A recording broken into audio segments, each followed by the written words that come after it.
ఇక్కడ పసుపు అండి ఇది.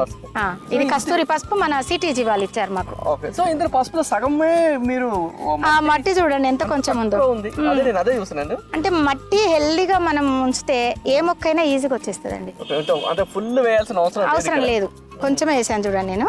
అసలు టోటల్ ఇంత రోజులు సగమే ఉంది. అది తీయొచ్చు ఇప్పుడు, మొత్తం తీసేస్తే వస్తుంది. సో ఇది తీసి వస్తుంది ఇప్పుడు. వస్తుందండి. తీయొచ్చండి ఒకటి. తీయొచ్చండి, తీస్తాను ఒకసారి తీయను.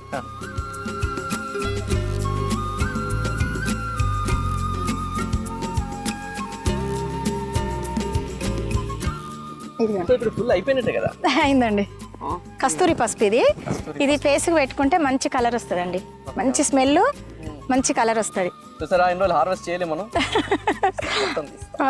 అంత గుల్లగుల్లగా ఉందండి మంచి. అవునండి, ఇట్లా ఉంటేనే మనకు అంత తక్కువ మట్టే చూడండి నాది, అంత తక్కువ మట్టిలో ఎంత బాగా వస్తుంది.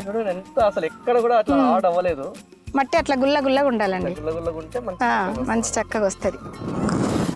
నేను ఇది హార్వెస్ట్ చేయాలనుకున్నాను అట్లా. మాకోసం ఆగినట్టు. అవి గుల్లగా ఉంది చూడండి మట్టి.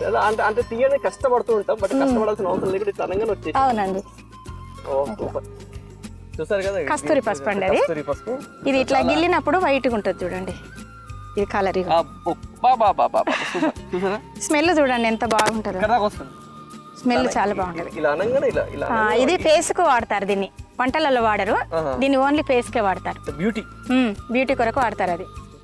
సో దీన్ని కూడా అదే ప్రాసెస్ అండి, అట్లనే ఎండబెట్టి చేయడం ఇదేనా? అంతే అండి, అది కూడా. అంటే పసుపు మనం పచ్చిది కూడా గంధం పీట మీద గంధం గీకి మొత్తం ఫేస్ కి అప్లై చేసుకోవచ్చు. చాలా మంచి గ్లో వస్తుంది ఫేస్ కూడా. న్యాచురల్ అండి. పెట్టేయండి. ఇది మాకు సిటీజీ ఇచ్చారండి. ఓకే, సాటిస్ఫైడ్ గా అనిపించింది. అదే మనమే పెంచి సంవత్సరం ఒక 9 నెలల పంట కదండి. అవును, ఇది మనమే పెంచి అది హార్వెస్ట్ అట్లేసి ఇంకా హ్యాపీనెస్, ఇంకా చాలా హ్యాపీ ఉంటుంది. అవును, అదే ఆనందం కదండి మనకు. గార్డెన్ పెట్టుకోవడం వల్ల పీస్ఫుల్ గా ఉంటది మైండ్. చాలా పైకి రాగానే చూసుకుంటూ ఉంటా, ఒక మొగ్గు వచ్చింది, పూత వచ్చింది, లేకుంటే కాయ వచ్చింది, అది చూసుకుంటూ టమాటో వచ్చింది, హ్యాపీనెస్ ఉంటుంది. అది నెక్స్ట్ లెవెల్ ఉంటుంది. సూపర్ అండి.